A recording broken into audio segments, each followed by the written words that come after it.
A lot of people do not trust the government. And you know why? Because we are not all treated like we were created equal. We are not all endowed by our Creator's certain unalienable rights. All of us are not out here living life, enjoying liberty, and pursuing happiness. Some of us are just trying to survive. Some of us are barely making it. Hey y'all, welcome to my YouTube channel where we learn together, take action together, and reflect together. My name is Tamira, and thank you so much for being here. In today's video, we are going to talk about city government. Here in Memphis, my hometown, we just got a new mayor, a new city council, and I am committed to staying informed, staying active, staying involved throughout the entire 4-year term, and I invite you to join me. So hop in the car and let's ride. The forever First Lady Michelle Obama was recently on Jay Shetty's podcast, and she made a statement that really resonated with me, especially because at the time I was writing the script for this video. Are people going to vote? And why aren't people voting? Where are we in this? Where are our hearts? What's going to happen in this next election? Because our leaders matter. Who we select, who speaks for us, who holds that bully pulpit. It affects us in ways that sometimes I think people take for granted. The fact that people think that government, does it really even do anything? And I'm like, oh my God. Does government do everything for us? And we cannot take this democracy for granted. And sometimes I worry that we do. Here are my reflections. Part of the problem is many of us don't understand how the government functions, from the local government all the way up to the federal government. Many of us are misinformed of our own political, social, and economic history. And I get it. History is complex. The government is a complex system. And I can't say that our education system as a whole has done a good job at setting the foundation for learning and critical understanding.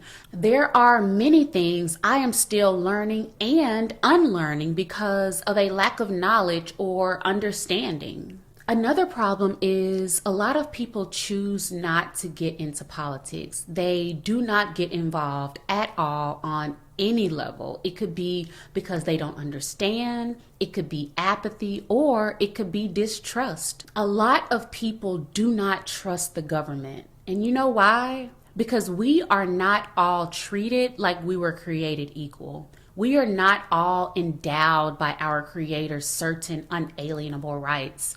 All of us are not out here living life, enjoying liberty, and pursuing happiness. Some of us are just trying to survive. Some of us are barely making it. But here's why not understanding, not caring, and not getting involved is problematic. And I would even say life-threatening or fatal, especially for people that are historically marginalized, especially for people that look like me. The government is not its own separate entity. The government is in the air. The government is all around us. It is omnipresent. Every part of us, every part of this country is political.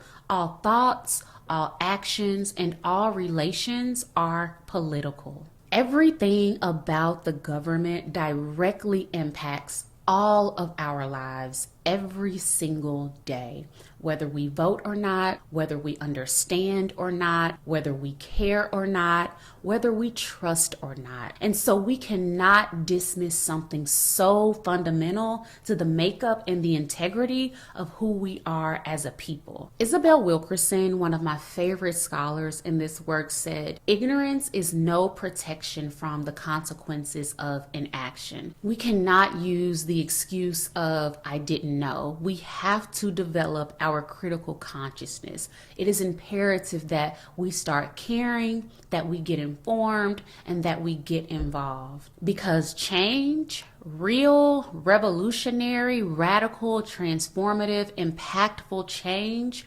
requires consciousness. Our democracy, our liberty, our right to pursue happiness, our lives depend on us being educated and active citizens. And this is why I sit before you today. As I said earlier, I am committed to staying informed, staying active, staying involved, and as always, I invite you to join me. I've been researching city government specifically within the city of Memphis, and I want to share what I have learned so far. If you don't live in Memphis, don't worry, that is okay. Stay in the car. There's still a lot for you to learn too. Okay, so the city of Memphis is governed by a mayor and a 13-member council. Paul Young is our current mayor. He was elected to office in October of 2023 and sworn into his first term in January of 2024. The mayor and the city council are elected to 4-year terms with a limit of 2 terms. This means some of our city council members are serving their second term, and really quick fun fact, for the first time in history,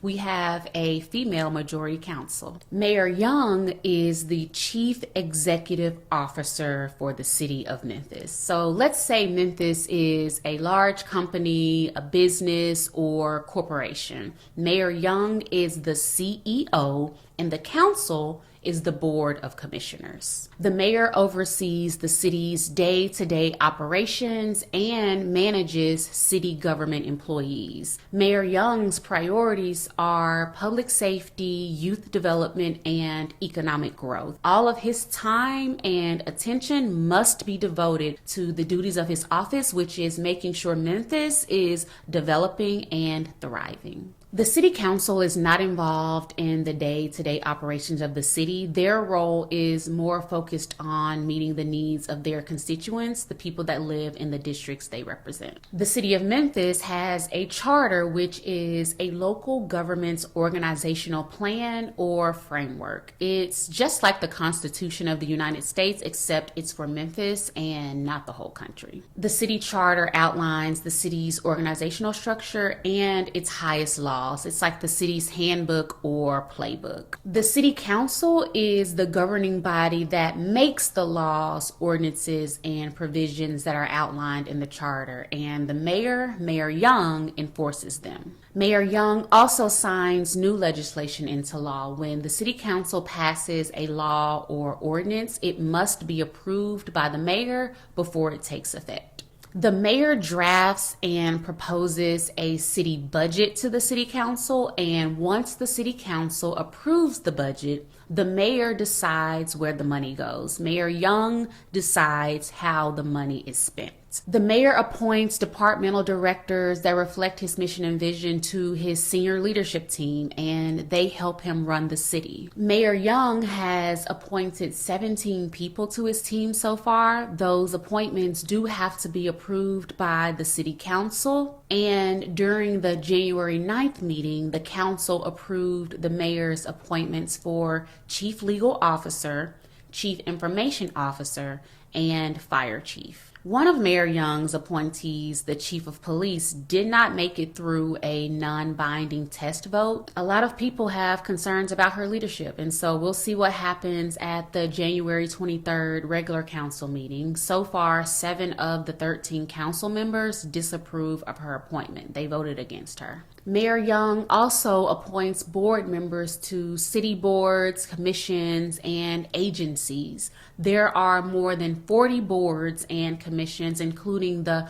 Memphis Light Gas and Water Division and the Memphis Area Transit Authority, which is the public transportation provider for Memphis. The mayor has sole contracting authority for the city, which means he decides what companies will provide services to the city. He signs the contract and he writes the check. Right now, Mayor Young's number one priority is crime, as it should be, because our city is struggling, and as the mayor, he is responsible for public safety. During his first week in office, he hosted a task force meeting and a news conference on public safety. He says we need to have a pandemic-like response to the crime in our city. This means galvanizing all of the key players in the community to strategically discuss how to reduce crime. The key players in attendance were city, county, state, and federal government representatives, including the district attorney and the chief of police. Mayor Young shared some of the plans the different departments have for reducing crime and making our city safer. Right now, there are no metrics for the level of crime reduction, but he says the plan is to develop them. He says we will continue to see a unified front to address the issues in the community. So that's what I've learned so far about city government as it relates to Memphis and how we operate and function in our mayor's office and with our city council. So now the question is, what are we going to do with this knowledge? How are we going to apply it for the greater good of our community? What actions are we going to take? Because the battle of saving our city will never be won as long as we sit back comfortably and let history take its course. We have to actively take part in creating history. We have to leverage the specific influence we have to create change.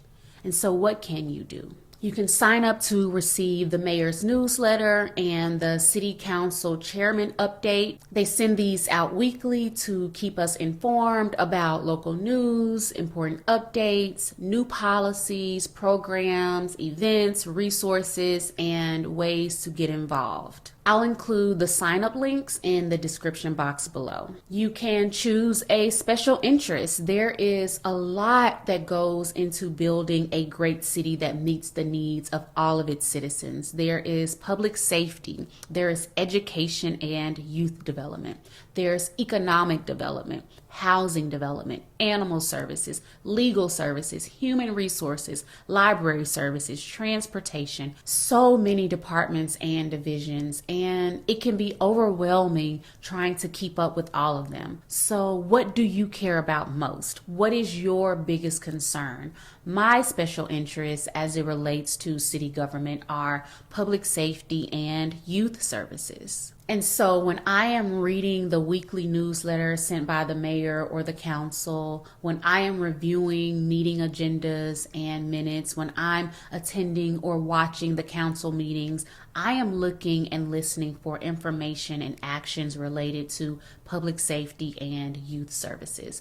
So I recommend choosing a special interest and following that. You can email the mayor or your district council member. There is a resource on the city website that will tell you who your representatives are. All you have to do is type your address in. I live in District 2 and Super District 9, so my representatives are Jerry Green, Chase Carlisle, J. Ford Canal, and Dr. Jeff Warren. Once you learn who yours are, introduce yourself and share what you care about and ask them what they plan to do about it. Let them know that you are committed to being informed, involved, active, and to holding them accountable. You can subscribe to my YouTube channel. As I said at the beginning of this video, I am committed to staying informed, involved, and active. I'll be posting videos sharing my reflections on the work of the mayor and the city council, and I invite you to learn with me. This YouTube channel is one of the ways I am leveraging the specific influence I have to create change. So press that subscribe button right now if you want to ride with me. You can attend or watch the city council meetings. The council meets every other Tuesday. They have committee meetings in the morning around 8:30, and they have regular meetings at 3:30. Committee meetings are for discussing items before they are added to the regular council agenda meetings. The council had their first meeting of the year, January 9th, and the next one is January 23rd. If you cannot attend them in person, you can watch them live from the city's website or from YouTube. I'm not sure about Facebook, but I'm going to include the links to watch in the description box below. You can review the minutes and look for any items that relate to your special interests. And if you have questions about what you review, You can reach out to your council member and have them explain it to you. The final way I'll share about getting informed and involved is to visit the MLK 50 website and sign up for their newsletter. Their reporting on poverty, power, and policy in Memphis is top tier. It is supreme. And so I'm going to link their website below and an article they wrote about our new mayor and what that means for us. So those are some of the ways to get informed, involved, and active.